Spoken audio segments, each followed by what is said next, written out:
Queridos, eu sei que muita gente diz que antigamente para ser um cristão, um servo de Deus, era meio complicado, né? Há mais ou menos um século e meio atrás, eu não vou nem dizer um século e meio, mas eu vou dizer imagino que por volta de 1920, imagino que foi essa época, 1930,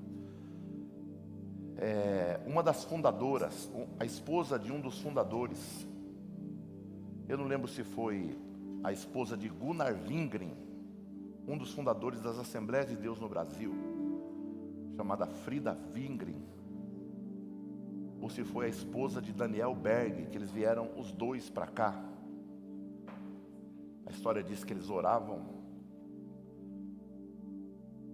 lá na Europa, se não me falha a memória, ou nos Estados Unidos, missionários pedindo uma direção para Deus. E no meio da oração, um dos dois ouviu a voz: para. E ele não entendeu. E aí ele entendeu que não era era parar. Ele foi procurar no mapa e encontrou essa região chamada Pará, e desembarcaram em Belém do Pará, em 1910. Começaram um trabalho, em 1911 esse trabalho deslanchou e cresceu. E era muito difícil ser crente naquela época, muito difícil. Tanto que uma dessas esposas, se eu não me engano, Frida Wingren, depois que saiu de lá, que a igreja se estabeleceu, ela começou a se destacar. Ela tinha o ministério da palavra. O ministério da palavra é um dom de revelação, palavra da sabedoria. Ler, explicar e aplicar. E naquela época, além de ser uma crente, ela era mulher. Era inadmissível. A igreja não aceitava. E essa mulher começou a ser perseguida por ser crente e por ser mulher, ao ponto de ter que ir de um lado para o outro, sabe?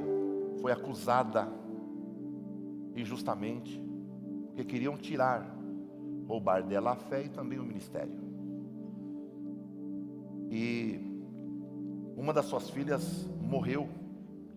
E essa mulher, por ser crente, ela teve que passar em alguns estados, porque ninguém queria sepultar, porque ela era crente. Não faz muito tempo que no Brasil, se a pessoa não professasse a fé do governo, a pessoa não tinha direito nem de sepultamento. E alguém diz: poxa, antigamente parece que era mais difícil. E eu confesso para vocês que eu não vivi naquela época, mas eu creio que na realidade as perseguições elas só mudaram de roupagem, mas elas ainda existem. Só mudou a roupa, ela está transvestida de outra forma, mas ela ainda existe na atualidade. E isso coloca sobre os crentes, aqueles que querem servir a Deus com fidelidade, um desafio. E esse desafio é justamente o desafio de seguir a Jesus nos dias atuais. Talvez não passamos por isso hoje, mas de forma enrustida, velada, o crente ainda em muitos ambientes e em muitas situações, ele ainda é um pouco evitado, ridicularizado. Mas nós sabemos em quem temos crido. Amém, gente? E a minha mensagem aqui não é para jogar você para baixo, não. É para apresentar para você alguns desafios que temos ainda para seguir Jesus nos dias atuais, como existiam nos dias passados. Anteriormente, nos dias depois do primeiro século da igreja primitiva, e quando você ouve falar de igreja primitiva, estamos se referindo aos primeiros 100 anos da igreja.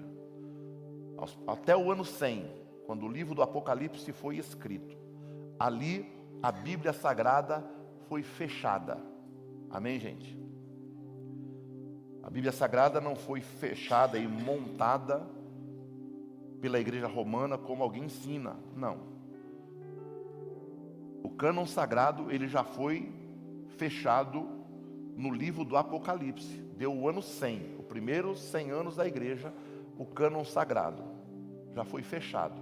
Mais adiante o que houve foi a verificação para ver se colocariam ou não alguns livros, o que não foi aceito pela igreja cristã.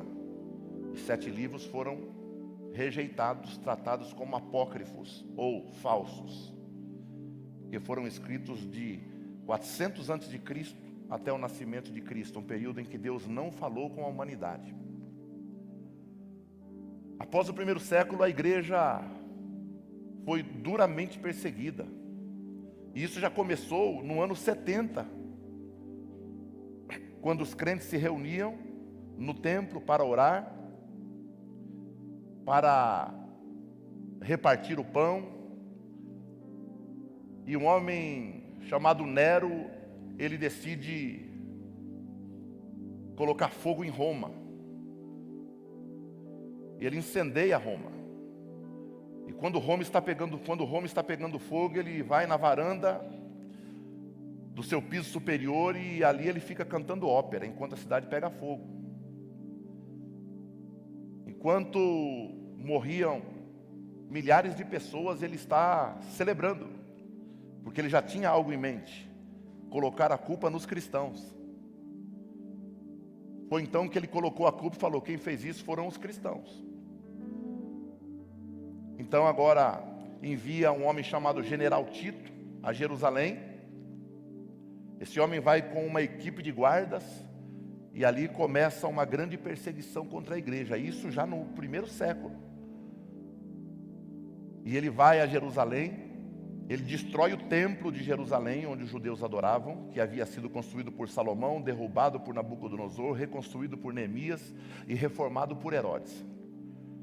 Ele agora destrói o templo. Ali já se cumprem algumas profecias bíblicas, tipo: desse templo não ficará pedra sobre pedra, porque com o fogo o ouro do templo derrete, entra nos buracos do chão, e os soldados romanos, para tirar aquele ouro, com as suas lanças, eles tiram até o piso para retirar o ouro. Naquele dia se cumpre a profecia que dizia: naquele dia ai das grávidas, porque General Tito entra na cidade com os romanos, ele deita as grávidas diante dos seus familiares, ele abre o ventre das mulheres grávidas, ele tira o feto, coloca gatos vivos e costura a barriga das mulheres. Ele pega outras mulheres, finca em estacas para iluminar o caminho de volta.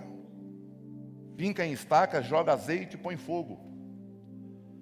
E ali a perseguição da igreja começa. E depois do ano 100 começaram então os Césares de Roma, as perseguições, 300 anos de perseguição ferrenha, crentes sendo colocados no Coliseu, que ainda existe em Roma. E ali eles deixavam leões uma semana sem se alimentar antes da festa. E era mais lotado do que o estádio do Maracanã, do que o do Morumbi. E eles soltavam crianças, homens, mulheres no meio da arena. E é por isso que o nome é arena, vem de areia ensanguentada. Soltavam os leões devoravam crianças, homens e mulheres, diante de todos, e todos vibravam de felicidade por verem crentes sendo devorados. Passado anos, na Europa, criou-se a Santa Inquisição, aonde milhares de crentes, por declararem a fé em Jesus Cristo e declararem que só acreditavam na Bíblia Sagrada, eram mortos pela igreja romana. Não foram 100, 200, foram milhares de milhares. Milhares de milhares. Festa de São Bartolomeu na França. Colocavam fogueiras gigantescas, ateavam fogo e faziam cristãos subirem nas escadas e se jogarem lá de cima. E quando não se jogava, eles empurravam. A perseguição da igreja sempre foi clara. E ela está começando a dar ares de clareza novamente. Ainda no Brasil é velada. No Oriente, cristãos estão morrendo todos os dias. Na Nigéria, grupos de crentes estão dentro do culto, eles fecham a igreja e ateam fogo com todos dentro. Hoje está acontecendo isso. Na Coreia do Norte, famílias estão no corredor da morte porque encontraram Bíblia em casa. Na China, a igreja está crescendo, escondida, enquanto muitos às claras estão morrendo enforcados. No Afeganistão, missionários brasileiros estão libertando famílias da morte por $1.800 no dia de hoje. Crianças estão morrendo hoje, porque eles falam para os pais: nega a Jesus que eu não mato seus filhos. E os filhos falam: pai, não nega Jesus porque eu sei para onde eu vou.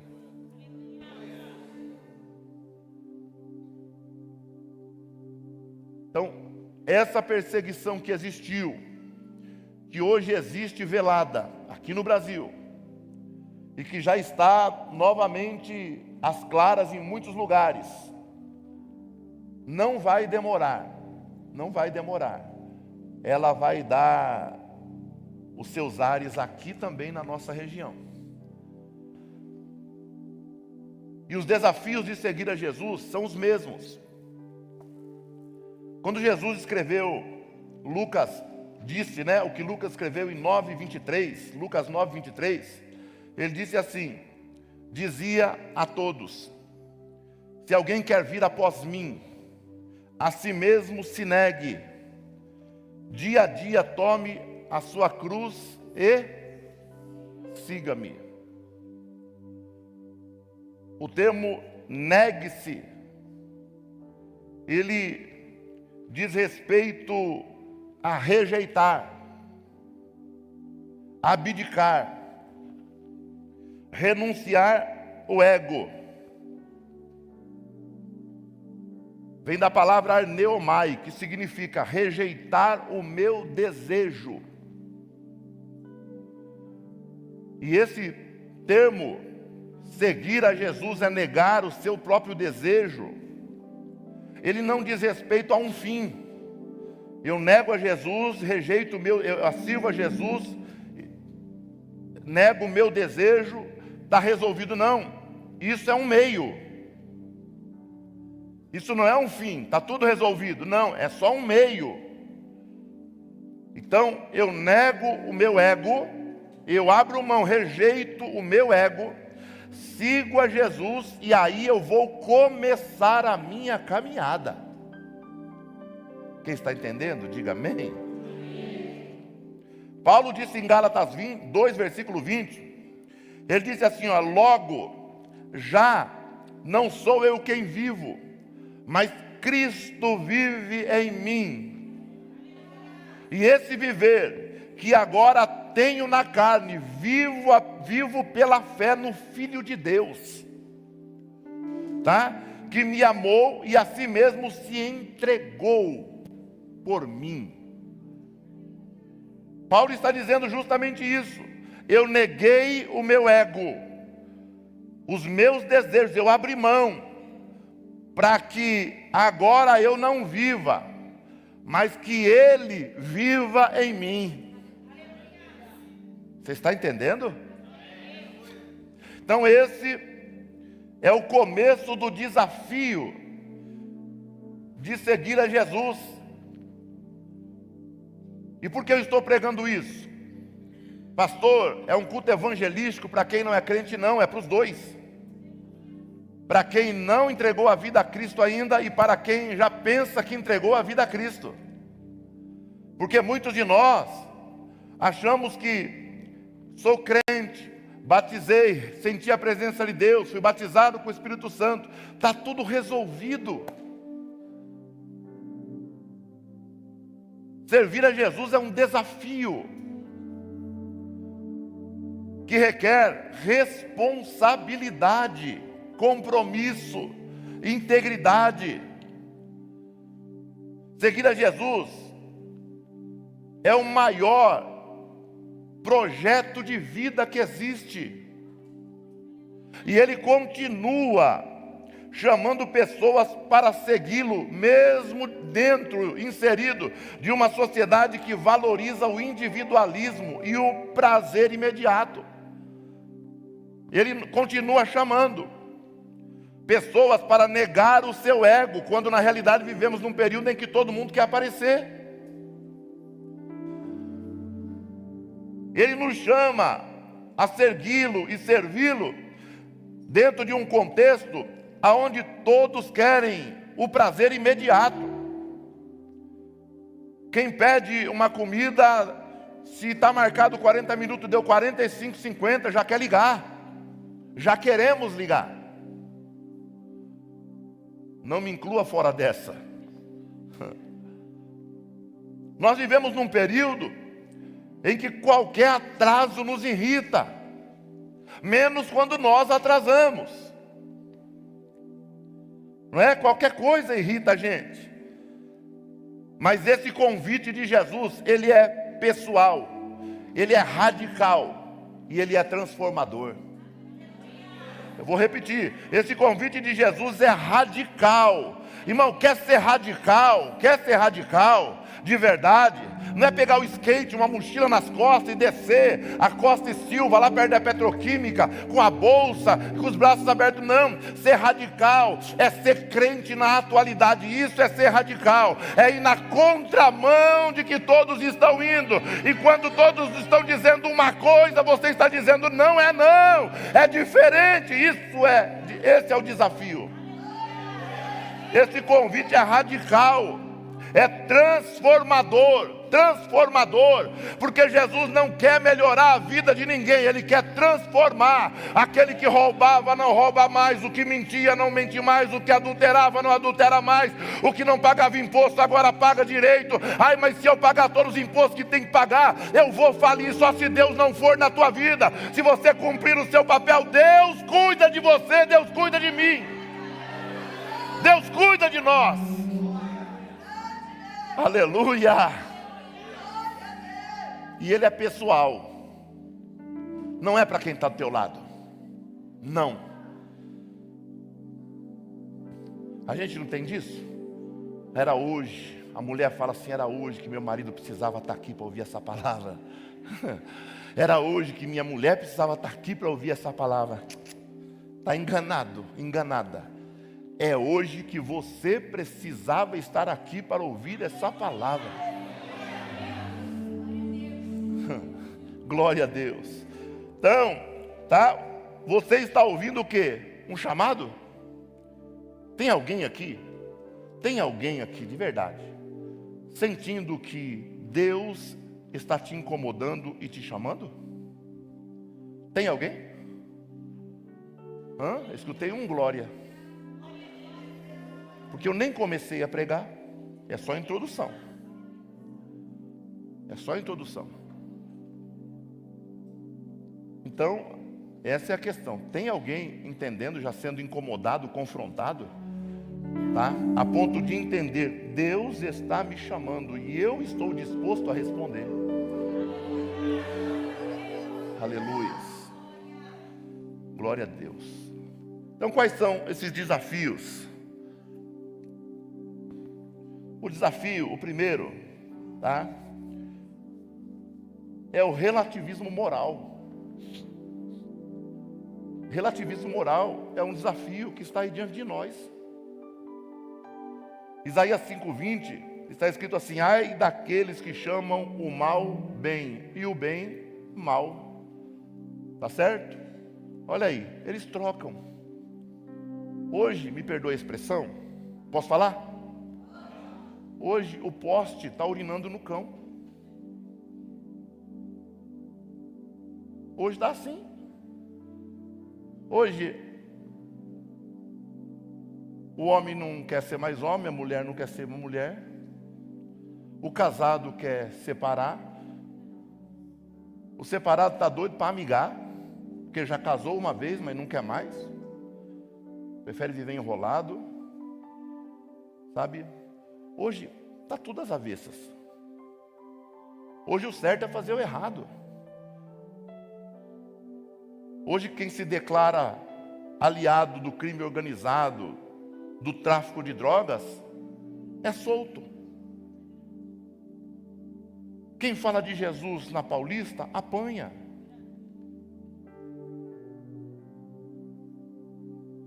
Então, esse é um desafio, tá? Esse é o desafio. E a verdade bíblica, ela é desafiadora, gente. A verdade bíblica, ela desafia, sabe, a gente a viver dentro de uma cultura corrompida. E nós precisamos tomar muito cuidado para a gente não concordar com algumas coisas em nome da amizade, da camaradagem. A palavra nesta manhã é uma palavra de confronto para a nossa vida. Hoje em dia, o namorado e a namorada dormir junto parece normal. O sexo antes do casamento hoje virou moda. E nós não somos moralistas, não, nós somos bíblicos. Existe uma diferença, eu sou moralista ou sou bíblico? Eu sou bíblico. Hoje em dia não precisa mais. Não precisa. Existem igrejas aceitando, batizando pessoas que não são casadas. Nós somos simplesmente bíblicos. Porque hoje parece que tudo não faz mal. Tudo é normal. Nós somos uma comunidade cristã. A gente não prega aqui sobre usos e costumes, mas a gente preza por decência, por compromisso com Deus, com verdade, com santificação. Glória a Deus. Louvado é o nome do Senhor, tá? Então tudo hoje é relativo. Jesus salva. Ah, mas salva do quê? Deus é bom. Ah, mas é bom, se é bom porque existe tanta criança doente, tanta criança morrendo, tanto isso, tanto aquilo. Hoje há questionamentos desse tipo em todas as áreas. Sabe, a impressão que dá é que Deus, ele cria o mal, Ele faz tudo. Porque está escrito lá em Isaías que Deus criou a luz e as trevas, o bem e o mal. E a pessoa não leu o contexto, está falando de um mal ali, imediato, para aquele período. Então a pessoa não entende. E muitos crentes estão indo nessa onda, tá? Então qual é o desafio nos dias de hoje? Firmeza na palavra, mesmo quando você não se torna popular. Não queira ser popular, queira ser servo de Jesus, servo de Deus, aleluia. Não importa o que vão dizer, se te chamar de careta, de quadrado, de antigo, não tem problema. O meu compromisso não é com pessoas lá fora que às vezes me rotulam de uma forma, não. O meu compromisso é com Deus, o meu compromisso é influenciar pessoas para conhecer a Jesus, glória a Deus. O meu compromisso não é trazer gente para a igreja que eu sou pastor, o meu compromisso é levar pessoas aos pés de Jesus. O meu compromisso não é mudar a vida de ninguém. O meu compromisso é pregar o evangelho que transforma as pessoas. Glória a Deus, glória a Deus. É isso que você tem que pensar. O compromisso da igreja não é mudar ninguém. O compromisso da igreja é apresentar Jesus para as pessoas. Aleluia, em espírito e em verdade. Mostrar a verdade, qual é o caminho, da direção, da destino. É o que hoje as pessoas estão precisando. As pessoas estão precisando disso. E muitos, às vezes, dentro da igreja não querem aceitar. E vivem uma vida dissoluta. Uma vida de altos e baixos, altos e baixos, altos e baixos, altos e baixos. E às vezes não sabe por quê. Por quê? Porque a vida dissoluta que leva faz com que esses problemas batam na porta de tempo em tempo. É igual o gafanhoto, de época em época ele vai lá na lavoura. Então, esse é o primeiro desafio, o relativismo social. Então Deus nos chama para andar na palavra, para viver a palavra. para cumprir a palavra, para amar a palavra, para servir a palavra. Até porque João 1 diz que no princípio estava com Deus, tá? No princípio era o verbo, e o verbo estava com Deus, e o verbo era Deus. O que é o verbo? O verbo é a palavra. E quem é a palavra? A palavra é Cristo. Glória a Deus, a palavra é Cristo. Bendito é o nome do Senhor. Então ande firme na palavra. Só assim a nossa vida será pautada na verdade. E como está escrito lá em 2 Timóteo 2,15, procura apresentar-te a Deus aprovado, como obreiro, como pessoa que não tem do que se envergonhar. Glória a Deus. E que maneje bem a palavra da verdade. Aqui, ó, que maneje bem, que tenha conhecimento bíblico para defender a razão da sua fé. Glória a Deus. Já pensou que coisa linda? Ó, apresentar a Deus como alguém que não tem do que se envergonhar. Qualquer lugar que você entrar, você não está preocupado com nada. Nada. Se alguém acusar, não tem prova. Se alguém falar, não tem embasamento. Se alguém perseguir, é simplesmente inveja. Por quê? Porque você não tem do que se envergonhar. Na vizinhança, na família, na igreja, no trabalho, na empresa. Você não tem do que se envergonhar. Você não tem, como dizem aí fora, uma ponta solta. E essa é a vida do crente. Esse é o desafio. Esse é o desafio. A sua vida, a minha vida, a nossa vida, ela precisa estar escondida em Deus. Glória a Deus. Diga assim: eu preciso estar escondido em Deus. Glória a Deus. Glória a Deus. Maravilha. Bendito é o nome do Senhor. O segundo desafio é conviver em meio à pressão social e à perseguição. Pressão social e perseguição. Tá? 2 Timóteo 3,12, Paulo escreveu ao pastor Timóteo a seguinte expressão: olha, todos quanto querem viver piedosamente em Cristo Jesus, sofrerão perseguições. Não tem jeito, gente. Não tem jeito não. Sabe quando isso vai acabar? Quem pode me responder? Sabe quando isso vai acabar? Quando Cristo voltar ou você for. Qual que você prefere?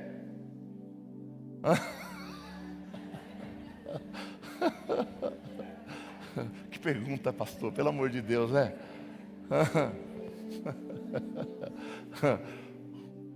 Quantos aqui querem ser salvos? Pronto, eu vou simplificar a pergunta. Quantos querem ser salvos agora? Vocês já são salvos, gente. Vocês são salvos em Jesus. Tá? Vocês já são salvos. Entregou a vida a Cristo, reconheceu a Cristo como Senhor da sua vida, você já é salvo. Glória a Deus. Agora tem que cuidar. E a gente tem que cuidar a ponto de sobreviver a esse desafio. Essa pressão social que grita, o pastor não pode falar isso, a igreja não pode ser assim, sabe? Tem gente saindo com placa na rua: perdoam se a igreja te machucou. A igreja machucou por quê? Fala para mim, onde foi que a igreja te machucou? Quer que a igreja peça perdão pelo que fez? Espera aí, e a pessoa pede perdão pelo que fez? Sabe, perdão pelo que te fizeram no passado. Eu não tenho culpa pelo que fizeram no passado. Uma coisa é uma coisa, outra coisa é outra coisa.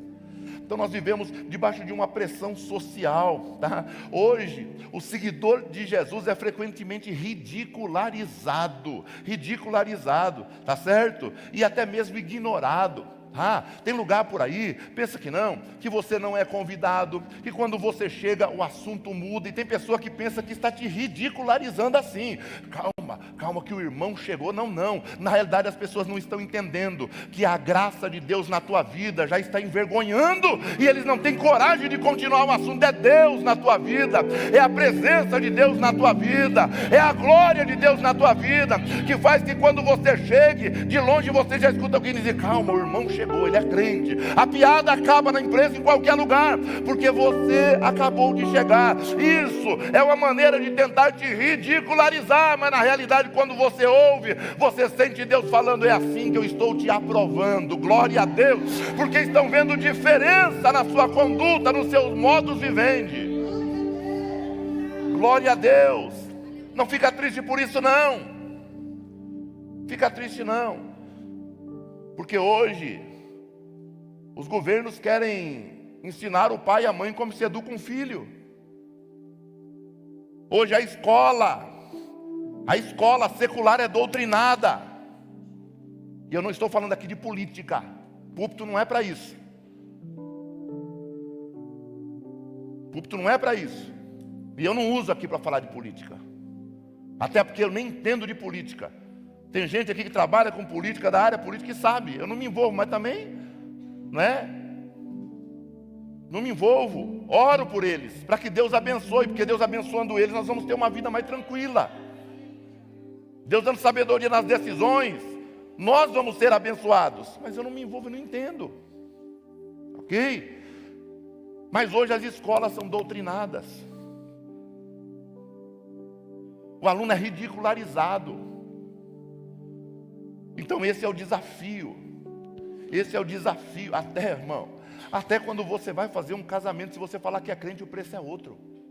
Porque sabe o que eles falam? Crente come demais. Crente come demais, pensando que está ridicularizando. Não está ridicularizando não, está falando só uma verdade. Agora o crente come demais, mas não dá prejuízo de quebradeira no final, por causa de briga e garrafa voando. Tá certo?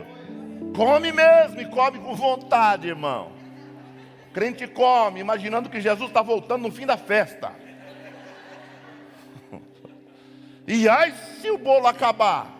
Tem briga? Briga no bom sentido, mas não voa a garrafa. E ninguém sai carregado da festa. Ninguém sai. Tá? Então é um desafio, é uma pressão social, é uma perseguição, irmão. Na escola. Nós já tivemos crentes na igreja que quando tinha festinha de Natal, tá? E eu falo isso em igrejas, eu sou pastor dessa igreja há 14 anos. Nós fundamos esse ministério. A igreja foi Jesus que fundou. Eu fundei esse ministério. A igreja foi Jesus. Não confunda. Pastor, a sua igreja. A igreja não é minha. Eu sou o pastor dessa igreja. Amém?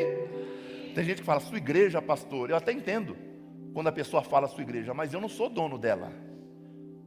Porque a palavra vai continuar. Jesus continua. Amanhã, quando Jesus me recolher, irmão, me mandar para outro lugar, é outro pastor que assume aqui. Amém? A igreja já tem dono. E o dono é um só. Dono é Jesus. Mas nas igrejas que eu pastorei, eu tive sempre alguém que falava assim: não, minha filha não comemora Natal. Festinha de Natal, minha filha não comemora. Festinha de Ano Novo, minha filha não comemora. Festa do Dia das Crianças, todas as crianças, né? Bexiguinha, bonitinha, é o sonho uma coisa tão simples para nós. Mas para a criança é tudo aquele momento. Não, eu não comemoro. Essas festas não estão na Bíblia. Verdade. Mas aí quando tem a festa junina na escola, que cobra 200, 250 reais, lá pode. Lá o crente deixa. Tá? Lá o crente deixa. Quando tem a festa do Halloween, enfia uma abóbora na cabeça da criança e manda a criança para a escola. Vocês estão entendendo? Gente, então pelo amor de Deus, esse é o desafio. O desafio de seguir a Cristo é dizer está errado. O desafio de seguir a Cristo é dizer está certo para o que está certo, errado para o que está errado. Em uma sociedade que está toda às avessas, tudo que é certo se transformou em errado. E nós não podemos, nós temos ainda uma regra de fé: doa quem doer, perca a sua cabeça, mas não perca a fé que você tem em Jesus, não perca.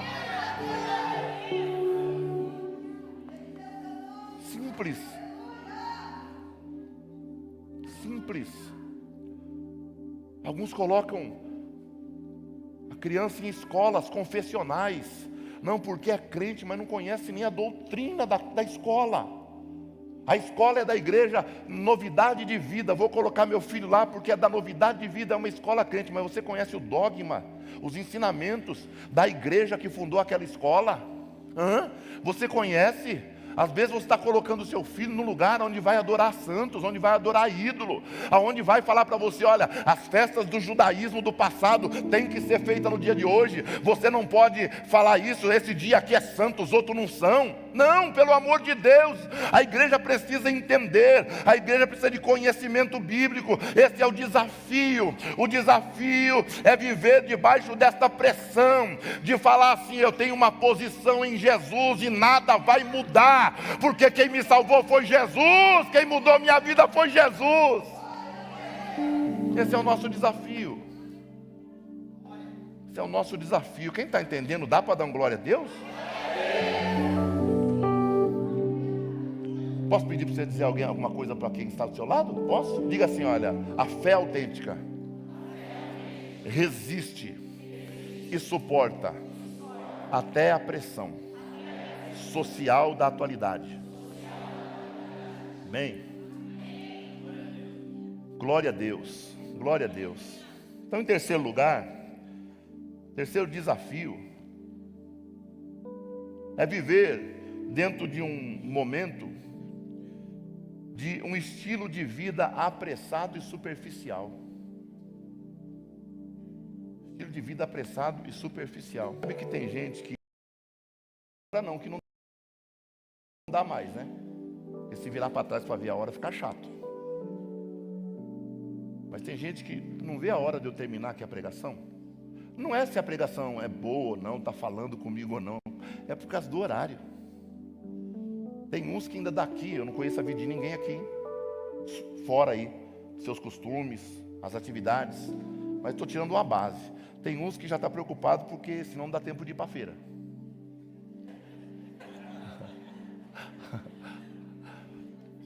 Outros, porque naquele lugar onde vende o frango assado vai acabar. É verdade. E por aí vai. Por aí vai. Então, nós somos desafiados a viver num estilo de vida apressado, gente. E olha o que o Salmo 46, versículo 10, a parte A, diz assim, vamos ler 1, 2, 3, só a parte A. 1, 2, 3. Aquietem-se. Pronto. Ei. Ó. Se aquieta. Se aquieta. Deixa Deus ser Deus na tua vida. Glória a Deus, aleluia. Como diz o nordestino, aquieta o facho. Para que correr tanto? Para que tanto desespero? Estou falando comigo. Deus está me usando para falar comigo.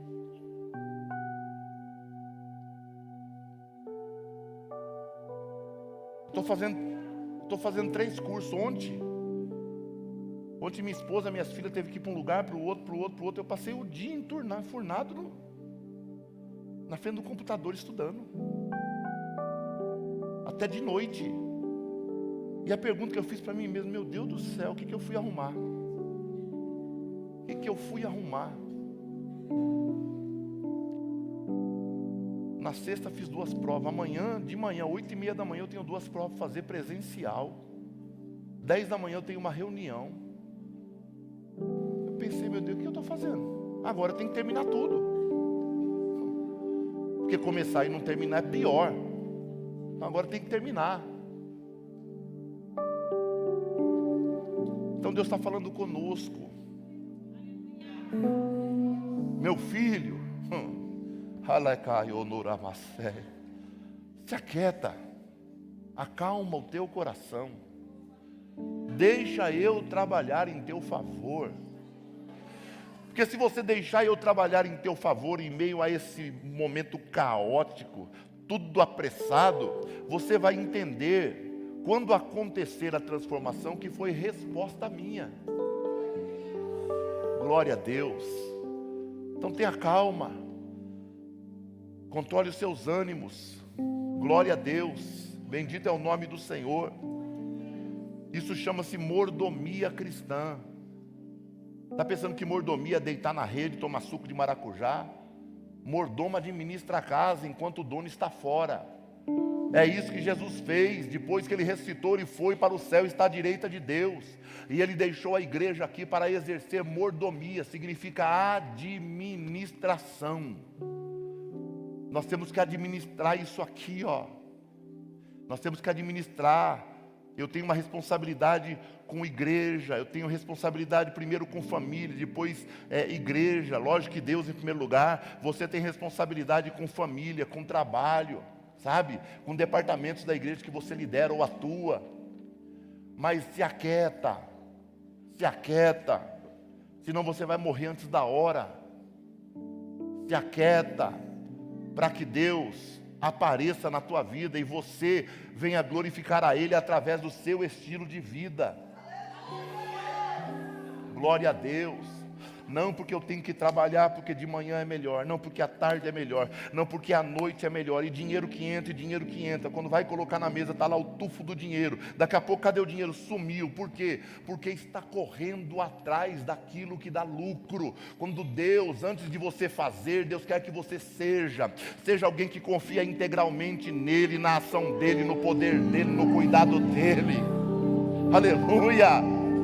Glória, levanta a sua mão direita em nome de Jesus, aleluia.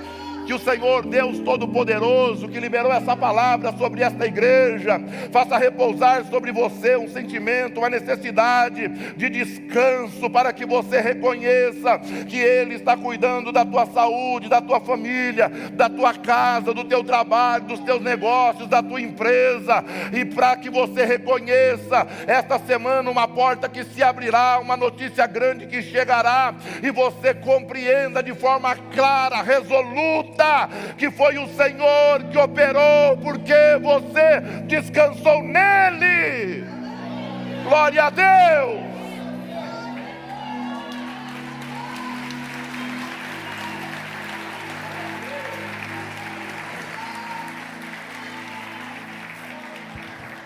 Aleluia. Gente, a vida muda. Essa correria tem roubado de nós tempo de leitura bíblica. É por isso que Deus incomoda, e tem pessoas que falam: nossa, pastor, você não para, faz uma coisa, faz outra, tá? Aí faz parte da personalidade da pessoa, e Deus usa isso. Agora a gente tem grupos de oração 3 da manhã. Quem foi despertado 3 da manhã? Os outros não foi, né? Entendi, já entendi. É sábado para domingo, né, gente? Dá vontade mesmo de não acordar. Essa é a verdade, né? Dá vontade mesmo, tá? Mas está roubando tempo. Então o que a gente faz? A gente cria mecanismos para que você tenha pelo menos 5, 10 minutos de oração. Porque essa correria tem roubado o tempo de leitura, de oração, de comunhão com Deus. Não adianta pensar que eu estou dirigindo e estou orando. Não, isso aí faz bem, é claro, mas não é igual. Não, eu estou trabalhando e estou orando. Sabe? Eu estou fazendo e estou orando. Às vezes está orando até por vício. Está cantando a música, não sabe nem... Não sabe a letra, mas é acostumado. Sabe? Quando o Ministério de Louvor está cantando aqui, que a gente adora, a gente tem que discernir. Se eu estou adorando a Deus porque o louvor está tocando o coração do céu, sabe? Ou se é dopamina. É por causa do barulho do bumbo. É a guitarra maravilhosa, o teclado, os violões, o baixo, aquilo que mais te atrai, sabe? Nossa, foi tão lindo aquilo que ele fez no baixo, na guitarra, que eu dou até um glória. Isso não é adoração. Isso não é adoração. Adoração é quando tudo isso se junta, toca o céu, e você no teu espírito você sente, Deus está sendo adorado. E eu preciso adorar também, porque eu não vou ficar de fora. Não é por dopamina, não, eu estou emocionado. Nossa, isso foi demais. O que ela fez com a voz, os backing vocal fizeram com a voz. Tudo isso é lindo. Mas a gente tem que saber por que estamos adorando. Então, tudo isso é roubado pela correria. Às vezes a pressa. Nós temos 13 minutos de culto. Pela pressa. Se hoje o culto acabar aqui 11h45 ou meio-dia, tá? Muita gente fica agoniada, esquece até do que foi pregado. Não lembra nem dos louvores que foi cantado. Porque não é possível o culto acabar 15 minutos mais tarde. Mas a gente não lembra quando a gente chega 15 minutos atrasado. 10, 5, não lembra. Tá? Então, essa correria, esse estilo de vida é um desafio para nós. Uma vida superficial. Domingo é culto, eu vou lá. Vai lá fazer o quê? Ah, porque é culto domingo. Não, domingo é culto. É o primeiro dia da semana e eu quero ter o prazer de começar a minha semana adorando a Deus. O pastor vai estar lá, glória a Deus, ele é pastor. O irmão vai estar lá, glória a Deus, mas eu sei que Jesus também vai estar. Aleluia, glória a Deus, lindo isso. Maravilhoso, maravilhoso, tá? Quarto lugar, conformismo espiritual. Romanos 12:2 diz o quê? Não vos conformeis com este mundo. Não tomem a forma do mundo, não. De jeito nenhum, as nossas coisas têm que ser diferentes. Muita gente vive uma fé morna, superficial. Sabe? Superficial. Quando vem algo diferente na igreja acontecer, fica assim, nossa, que coisa, fiquei impressionado aqui. Irmão, não tem nada que te impressionar aqui não. Aqui você já tem que ter consciência que Deus é poderoso para fazer de tudo. Ah não, mas o cego viu, fiquei impressionado. A pessoa vomitou uma obra de bruxaria, fiquei impressionada. Ai, porque a pessoa estava doente, foi curada, fiquei impressionada com aquilo. Não, não se impressione, você tem que ter certeza que Deus faz isso de manhã, de tarde, de noite, segunda, terça, quarta, quinta, sexta, janeiro, fevereiro. Deus faz, Deus faz. Deus faz isso, Deus é Deus. Aleluia, glória a Deus. Então o chamado de Deus para nós é uma vida transformada, não uma vida de frequência de culto. Eu frequento culto, não, hoje eu sirvo de manhã, então eu só vou de manhã. A minha escala é de quinta-feira, então eu só vou de quinta. Não, pelo amor de Deus, esquece esse negócio, tenha desejo, tenha expectativa, saia da sua casa, acorde na quinta de manhã, sábado à noite vá dormir, já certo, olha, hoje se eu tiver condição, saúde, vigor, eu vou adorar a Deus de manhã, eu vou adorar a Deus à noite, porque depois eu vou ter a semana toda de correria, eu quero carregar a minha bateria para poder servir a Deus com intensidade e abençoar pessoas.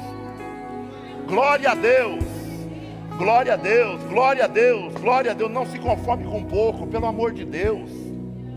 Não se conforme, o menino começou a tocar aí hoje, não se conforme com uma vez não, ok? Aprenda mesmo, aperfeiçoe, tem professor, tem gente que apoia, tem gente que investe, então vai para cima. E isso serve para todos, glória a Deus, vai para cima, vai servir, toma uma decisão na vida, uma decisão de servir a Cristo com intensidade, com verdade, porque Ele foi até o fim, Ele foi intenso, Ele derramou até a última gota de sangue na cruz, para dizer a dívida dele foi paga, eu paguei. Aleluia. Quer vencer? Pronto, negue-se a si mesmo. Negue-se a si mesmo. Você sabe o que é negar a si mesmo? Olha para mim aqui. Eu sirvo a Jesus hoje, porque Jesus me libertou da cocaína, da maconha, do crack, do LSD, do haxixe, do K9. É K9? K100. É tudo que não presta. Da cerveja, do conhaque, do dreia, do negócio de alcatrão. Sei lá mais o nome das bebidas lá. Deus me libertou de tudo isso. E hoje eu sirvo a Deus, eu não sinto mais falta de nada. Não é disso que o texto está falando. O texto está falando, negue-se a si mesmo. O texto está dizendo o quê? Eu tenho vontade. Quando eu sinto cheiro, eu ainda sinto, sabe, uma certa atração. Mas hoje, eu entendo que Cristo morreu por mim. Então eu nego aquilo que me atrai e sigo a Jesus.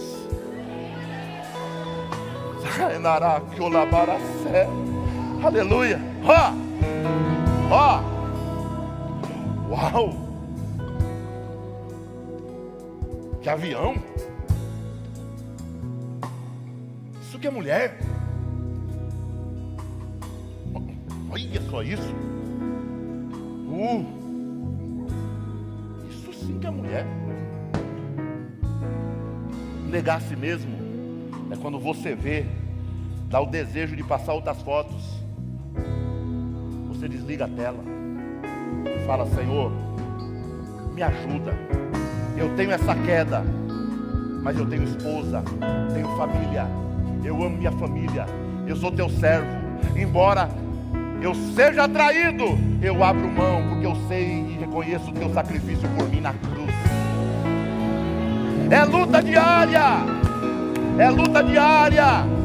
É aquele moço, sabe, que tem uma queda pro outro sexo, e ele abre mão e fala assim: não, eu sou homem, eu sou mulher, eu vou abrir mão. Isso é negar, negar. A pessoa às vezes tem até o jeito, o menino tem até um jeito de falar, a moça tem um jeito de se comportar como um homem, mas ele fala: não, por servir a Jesus, eu vou negar o meu desejo, o meu ego, glória a Deus, e eu vou viver uma vida para Ele. É negar a si mesmo, glória a Deus, glória a Deus. É tomar a sua cruz diariamente. Tomar a cruz diariamente, glória a Deus.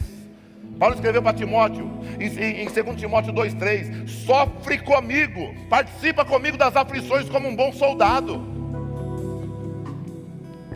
Então é tomar a cruz todo dia. Peguei a cruz, e a cruz leva para onde? Para onde a cruz levou Jesus? Pegue a sua cruz e siga-me. Então, pegue a sua cruz e venha. Venha morrendo todo dia. Cada vez que o meu eu vai morrendo, Jesus vai crescendo na minha vida. Cada vez que o meu eu vai morrendo, Jesus vai aparecendo na minha vida. Aleluia, glória a Deus. É isso, é disso que nós estamos falando. Terceiro lugar, quer vencer, quer superar esses desafios? Busque força no Espírito Santo de Deus.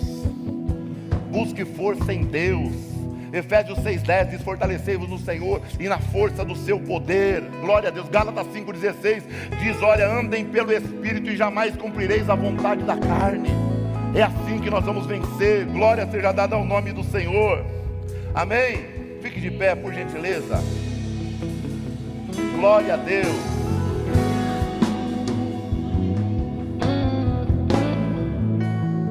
Glória a Deus. Está difícil dar um glória a Deus hoje, né?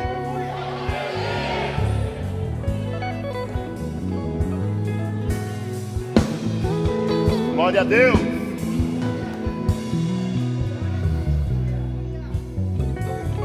Isso é um feedback de Deus para nós.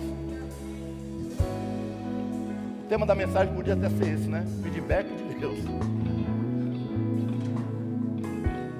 Mas são os desafios de seguir a Cristo na atualidade. Glória a Deus. Já pensou você chegar